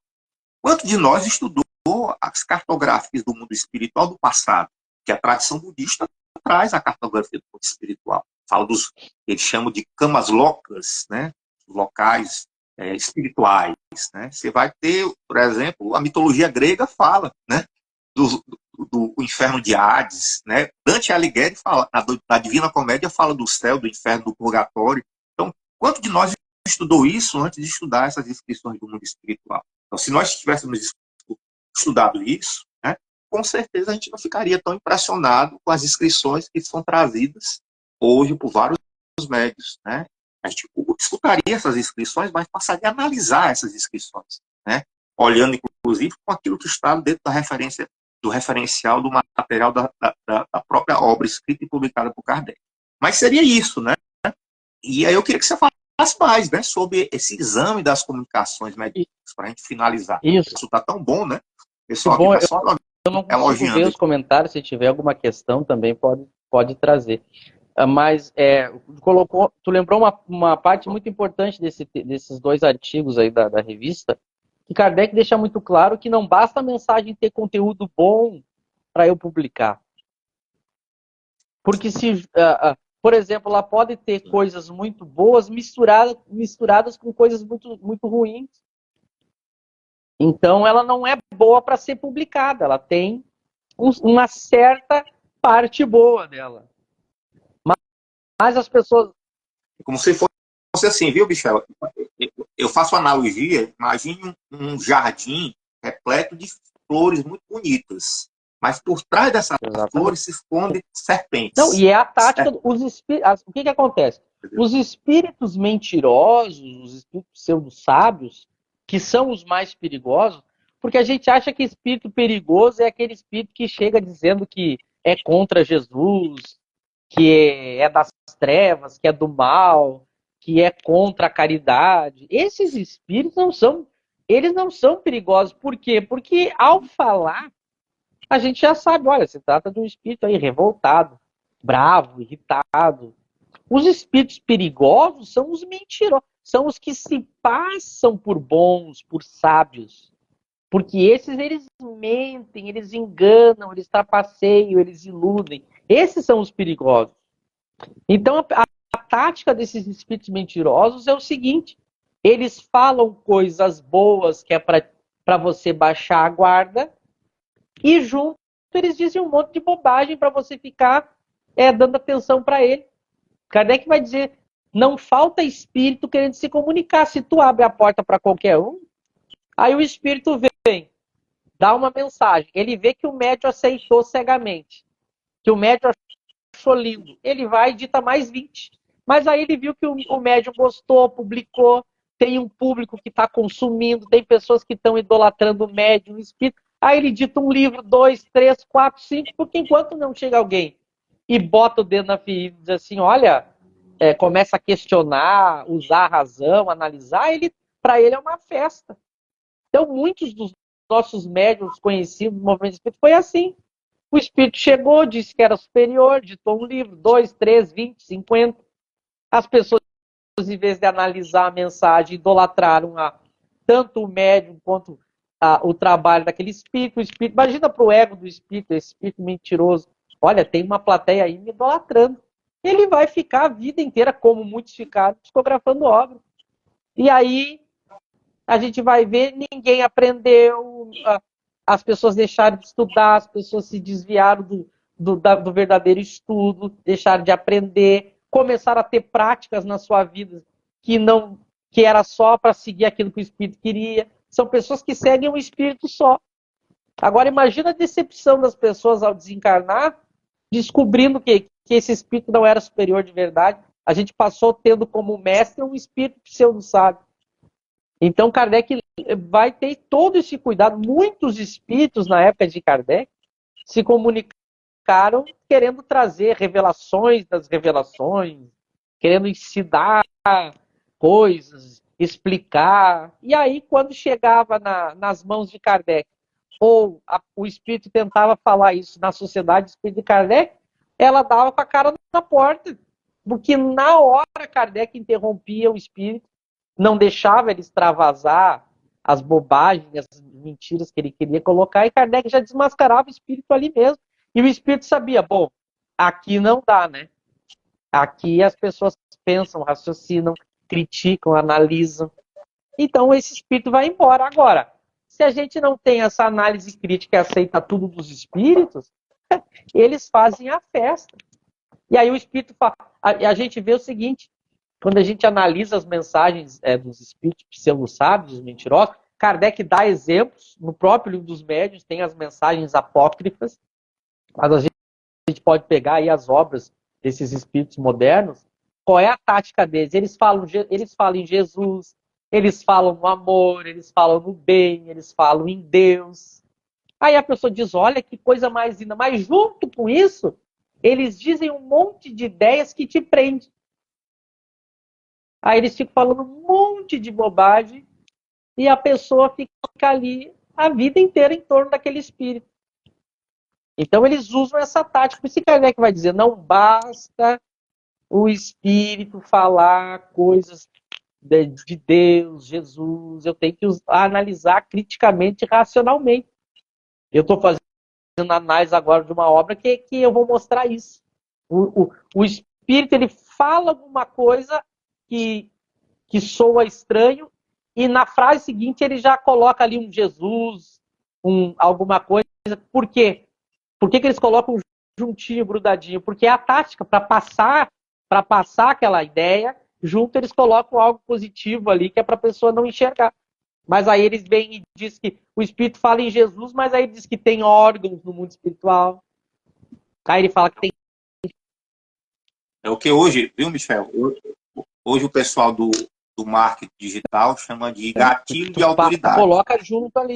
São Aí eu digo assim, são, aí...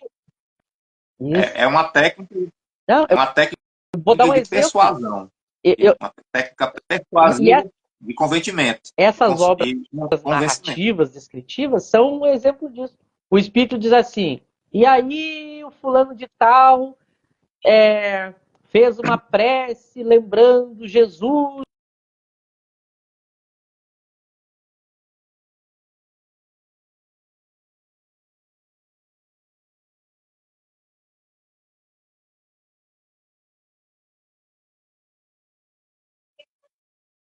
Junto. Não, o Espírito não almoça, o Espírito não come, o Espírito não tem órgão, o Espírito não tem estômago, o Espírito não tem boca, não tem dente.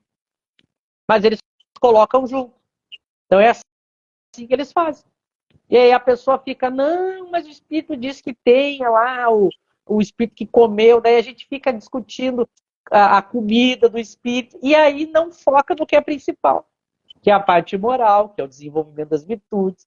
Que a gente fica, o Espírito toma banho, o Espírito come, o Espírito compra casa, o Espírito tem um problema no pulmão, o Espírito lá resgatou no barro, na lama. A gente fica discutindo isso, e aí a gente não discute o que é importante, que é justamente isso que os espíritos mentirosos fazem, eles nos desviam da discussão.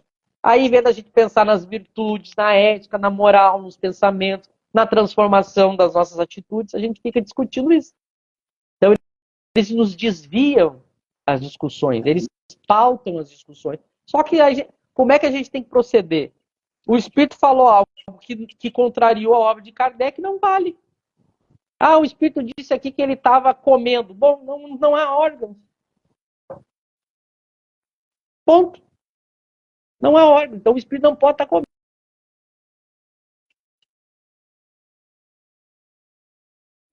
Esse artigo que citou, a de 63, as pessoas mandavam as suas mensagens mediúnicas para Kardec avaliar. Ele avaliava para essas pessoas e elas diziam, conforme o que o senhor disser, eu coloco no lixo ou eu levo a mensagem a sério. Elas submetiam a sua mensagem a Kardec. Hoje as pessoas deixam Kardec para ficar com esses espíritos. A gente mudou a lógica da coisa. Eu não sei se tem alguém fazendo algum questionamento, Sérgio. Não cheguei a ver aqui. Mas assim, o que é importante você tocou, né? O que a gente deve buscar nessas obras conhecidas no movimento espírita por complementares é o ensinamento moral, né? Ou seja, o ensinamento que faz com que nós nos tornemos pessoas melhores. É o que nós precisamos. Se você analisar, se nós analisarmos, por exemplo, a vinda de Jesus à Terra, né? Jesus, que ele mais trouxe nos ensinamentos dele foi os ensinamentos morais, né? Jesus tinha total capacidade, como espírito puro, de falar do mundo espiritual, da realidade espiritual, de dar detalhes do espiritual. Mas ele focou nos ensinamentos morais, né? Isso não significa que ele negligenciou a realidade transcendente. Não é isso. Né? Quem estudou, né, a vida de Jesus, né, aquilo que ele produziu, né, como fenômeno, você vai ver que ele atesta a espiritualidade constantemente. Mas o ensinamento moral é aquilo mais importante, né? E quando a gente lembra da elaboração dessas obras escritas e publicadas por Allan Kardec, tem que entender que era Jesus, o Espírito de Verdade, que guiava Kardec, né? Ou seja, trazia novamente isso, mas agora trazendo como aparato, né, a criticidade científica. Ou seja, ele analisava as informações que vinham no espiritual, ele não ficava passivo, né? Ele verificava o que era importante, né? Se exaltar, aquilo que não era importante exaltar, que era detalhes. E aí ele coloca um elemento também que a gente tem que lembrar, a condição dos espíritos, né? Assim como existem espíritos mentirosos, encarnados, pessoas que falam do amor, falam da caridade encarnada aqui falando de caridade, do amor, né, de fraternidade, de paz, pregam isso, mas na prática não fazem. Na prática não fazem. É o blá blá blá, né? Da mesma forma, existem esses espíritos no mundo espiritual também. Continuam falando de caridade, de fraternidade, de paz, de amor, mas nunca fizeram nada e lá não fazem nada ainda, tá certo? E se aproximam de médios, muitas vezes, que são ingênuos, não são nem má pessoas, a gente não coloca nem que são má pessoas, são pessoas ingênuas, né? Pessoas que não estudaram essas obras escritas e publicadas por Allan Kardec, né? São pessoas que, né, que são seres humanos, como nós somos seres humanos, suscetíveis a erros, a crises existenciais. E esses espíritos, uma vez percebendo que eles podem ser escutados, né, Kardec fala também disso. Os espíritos, determinados espíritos, eles se apresentam perto de médiuns, porque eles sabem que eles vão ser escutados por esses médiuns. E começam, então, a narrar as suas visões, trazer as suas ideologias do mundo espiritual, né? E aí o médium resolve psicografar, né? E aí começa a propagar uma coisa toda aí que você não fez uma análise crítica, né? Então, quem são esses espíritos? Qual é o nível de moralidade desses espíritos, né? Quem eram esses espíritos antes de desencarnar? O que é que eles faziam? Porque ninguém vira, né? O chumbo não vira ouro de imediato, né? Não existe essa transformação imediata, certo? É um processo, né? É um processo. Todos nós aqui vamos desencarnar, a gente não vai de uma hora para outra se tornar espírito puro, não é assim, é gradativo, a gente tem que entrar em contato com a nossa sombra, né? Lidar com isso, né? Então tem toda uma questão. Então, assim, muito rica a obra escrita e publicada por Allan Kardec, é muito importante todos estudarem. A gente está fazendo pontuações aqui, mas a visão que nós temos, né, não é de maneira alguma aqui para depreciar nada, não é brigar com ninguém, é uma visão importante, é um contraponto importante para se analisar e, olha, e motivar vocês a estudarem essas Isso, obras. Não é isso, Michel? a gente tem que falar as coisas para as pessoas pensarem e compararem, né? Como a gente iniciou nas conversas. A pessoa tem que comparar as coisas com outras visões, aprofundar o estudo em Kardec, comparar com outras obras. Não é não ler outras obras, pelo contrário, a pessoa tem que ler tudo, mas ela precisa fazer o exercício da comparação e da análise crítica. Ela tem que ouvir as diversas visões, porque se ela começar a só ouvir uma versão, um lado, é perigoso, né? A gente tem que ouvir todos os pontos para poder formar uma opinião mais que tenha passado por uma crítica, né? Que ela seja mais racional. Então esse é o intuito, sempre é esse o intuito, né? Agora, claro, o Kardec vai recomendar isso, né? Para ler o pró e o contra, para ler as obras deles e as demais, ele mesmo recomenda isso. Então, às vezes, a gente, quando critica alguma obra, as pessoas acham que a gente está dizendo para não ler esses autores, a gente deve ler, mas a gente deve fazer a comparação com a obra de Kardec. E aí escolher. E aí escolher quem que a gente quer seguir. A gente pode escolher. Por exemplo, a pessoa tem o livre-arbítrio para escolher se ela quiser seguir aquele autor, que ela escolha. Mas ela tem que saber que ela está escolhendo aquele autor em detrimento de Kardec. O problema é ela pensar que aquilo que aquele autor está falando concorda com Kardec, quando na verdade não concorda. Então a gente tem que fazer um. Ou então, quando. Pode falar. E ainda tem aqueles que dizem assim, né? Dizem assim, não, eu vou ficar com esse autor porque é o avanço, ele supera Kardec. E sem nunca ter estudado Kardec. Então é isso. Uma vez eu estava numa casa espírita, né? E as pessoas sabem, né? Dessa casa espírita que eu estudo, né? Há muito tempo Kardec. E chegou uma pessoa e essa pessoa queria me apresentar uma outra pessoa que estava dizendo que a obra desse autor, né, que ele estudava, era uma obra de grande evolução, né, de grande evolução, e estava muito anos à luz à frente da obra escrita e publicada por Allan Kardec. E assim, eu fiquei na minha porque assim, eu não busco embates, né? Assim, eu acho desnecessário, digamos, porque assim, eu não tenho a pretensão de converter ninguém ao meu pensamento.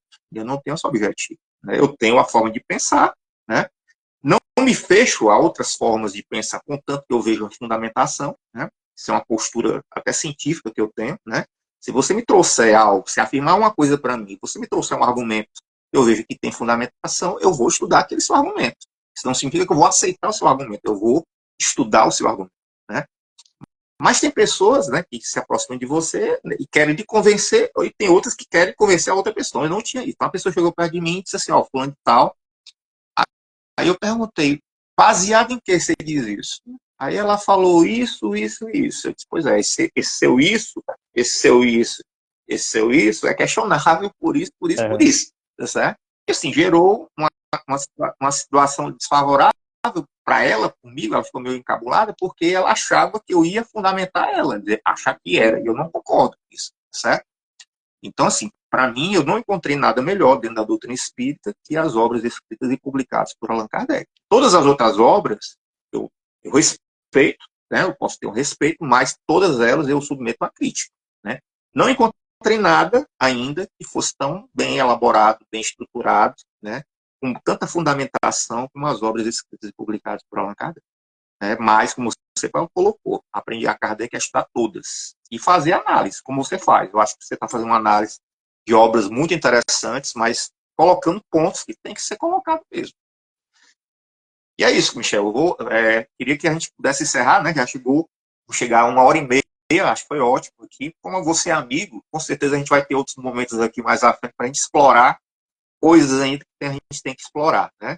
E assim, lhe agradecer, né, muito de coração, né, considero você um amigo já do Instagram aqui, né, é muito bom sempre estar com você, a gente flui, né, você vê que a gente não combinou nada aqui, a gente vai fluindo, vai trabalhando junto, porque tem uma linha de pensamento muito parecida realmente, é muito semelhante, e assim, pessoal, conheço o Kardec Club, né, que é o canal do YouTube, tem no Facebook, tem no Instagram, tem no TikTok, tem no Twitter, né? Não deixe de conhecer, que ele está fazendo um trabalho muito interessante, né? Outra coisa, ele faz de uma forma crítica, ele não está querendo aqui denegrir nada, cada um é adulto, segue o que quiser, né? Mas ele está fazendo de uma forma crítica, de uma forma honesta, e está trazendo fundamentação, né? Hoje a gente trouxe aqui 3 artigos, né? Ele me trouxe, ó, Sérgio, vamos trabalhar esses 3 pontos, né? E eu vou repetir aqui só para vocês depois estudarem, né? Eu acho importante, que deixa eu voltar aqui, primeiro, botar o óculos, né? Para enxergar direitinho. O Livro dos Médiuns, na segunda parte, né? Capítulo 17 da formação dos médiuns, desenvolvimento da mediunidade, então capítulo 17 do Livro dos Médiuns, tá certo? É um capítulo que tem que ser estudado, né? Coloco também o capítulo 25, né, da segunda parte, das evocações, que é importante conhecer. Ele nos trouxe aqui a Revista Espírita, artigo de novembro de 1859, devemos publicar tudo quanto os espíritos dizem, que é um artigo de Kardec, onde ele faz essa crítica, né? Kardec faz uma análise crítica do conteúdo que é trazido pelos espíritos, né? E ele trouxe também para nós aqui, para que vocês possam realmente também mergulhar, né, um outro artigo da Revista Espírita, que é de maio de 1863, maio de 1863, Revista Espírita, Exame das Comunicações Mediúnicas que nos enviam, onde Kardec faz o exame dessas comunicações que eram enviadas a ele, né? E ele, de 3.000, ele só publica 100. 3.000, ele só publica 100. Né? Ele poderia ter publicado as 3.000, né? Mas não, ele só publicou 100. Por causa de quê? Da criteriologia, da análise, da verificação, da consistência, do teor em prol da humanidade. É um teor moral, é um teor muito pessoal do médio, ou traz o esquizoterismo, né? O esquizoterismo, as coisas esquisitas, o misticismo, né? Especulações do mundo espiritual. Então não é isso, Michel? Então eu passo para você para a gente finalizar, meu amigo. Lhe agradeço de coração, né? E com certeza a gente vai se encontrar muitas vezes ainda aqui juntos. Deus Eu nos quero permitir. agradecer também, quero agradecer ao teu convite, a nossa conversa, que é sempre boa, agradecer quem nos assistiu. Com certeza a gente vai ter outros momentos para conversar. Convidar aqueles que quiserem, né, conhecer o Kardec Clube, né? A gente tem aí, então, os vídeos que a gente vai publicando. Tem um projeto agora que eu estou fazendo uma análise crítica da obra Nosso Lar. Quem quiser conhecer, a gente faz uma proposta crítica à obra lá. É um projeto bem demorado, que vai demorar muito tempo, mas a gente publica semanalmente um vídeo lá. Futuramente a gente vai publicar nesse mesmo projeto as opiniões contrárias. Isso é importante a gente dizer para as pessoas.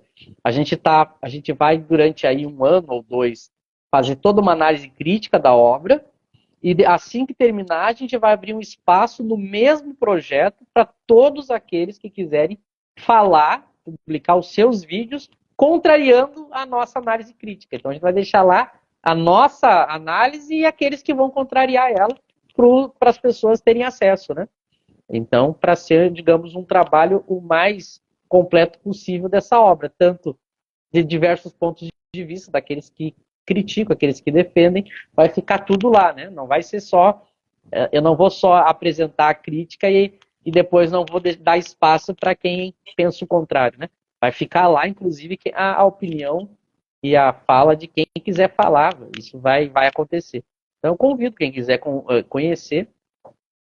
E lembrando sempre que o intuito maior dessas nossas conversas e dos nossos projetos é que as pessoas estudem por elas mesmas, com os próprios olhos, né? Leiam uma obra completa de Kardec para poder saber também a fazer essas comparações com as demais obras que venham a surgir, né? Então, esse é o nosso principal objetivo, que as pessoas estudem e leiam o próprio Kardec na fonte, né? Nosso papel é tentar aguçar as pessoas a estudar Kardec, né? Hoje em dia tem acesso de graça aí de todas as obras, então as pessoas podem estudar. Quem quiser, de repente, mandar questões também no direct ali, quando eu tenho tempo eu analiso e procuro responder, se eu tiver condições, eu fico à disposição e desejo a todos aí um bom resto de sexta, um bom final de semana e até a próxima. Que bom, agradeço muito, Michel. Né? Então, assim, pessoal, fique ligado aí no Paradigma Espírita. O Paradigma Espírita está promovendo 2 cursos aí. O curso Virtual Espiritismo em Kardec, né, que é um curso com uma plataforma de aprendizagem com aulas gravadas, né. O recurso ele é direcionado a projetos sociais de casas espíritas que nós ajudamos, tá certo? Não ganho nada, é tudo para esses projetos. E tem um curso de didática aplicada ao ensino do espiritismo, né, onde aí entra a minha expertise aí como mestre e doutor em educação, onde eu trabalho metodologias híbridas voltadas ao ensino do espiritismo, mas em cima das obras escritas e publicadas por Allan Kardec. Né? Quem trabalha dentro de casa espírita, quer melhorar aí as suas habilidades pedagógicas, quer aprender didática, né? Que é a arte de ensinar. Então, é um curso que vale a pena, tá certo? E sou eu que estou à frente desse curso, eu estou ministrando esse curso, tá certo? Já somos 100 pessoas fazendo o curso, tá certo? E o curso virtual de Espiritismo em Kardec é um curso 100% desenhado em todas as obras escritas e publicadas por Allan Kardec. Nesse curso, nós só estudamos Kardec, tá certo? É um curso temático, de temas centrais da obra codificada por Kardec, um estudo comparado, né? Está no Livro dos Espíritos, vamos ver o que está na Revista Espírita sobre esse tema. Então, e é modular, é sistematizado, modular, né? E está aberto também as inscrições, as matrículas, aí basta falar com a gente. Então, é isso. Né? Agradeço muito ao Michel, meu amigo, né? Que Jesus abençoe sempre você, Michel, na sua trajetória de divulgação. Um trabalho muito bonito. E vamos fazer uma prece para finalizar, tá certo? A gente faz uma prece porque é um trabalho também espiritual, isso aqui é espiritualidade, tá certo? Muito profunda, né, espiritualidade. vamos trazer a imagem, né, de Jesus na nossa mente, evocando também o apoio espiritual do nosso anjo guardião, e pedimos a Jesus, os benfeitores espirituais, que nos orientam nesse trabalho de difusão da doutrina espírita, que possam trazer paz para cada um de nós, para os nossos lares, para os nossos familiares, e que possamos ter um final de semana repleto de harmonia, coisas boas, e que possamos estar unidos nesse ideal de propagar o bem e de se melhorar como ser humano. Que assim seja, graças a Deus. Abraço, Michel. Abraço a todos. Abraço, meus amigos. Abraço. Tchau. Vai ficar gravado, pessoal. Tá bom? Fica gravado aí para vocês assistirem. Abraço. Fique com Deus.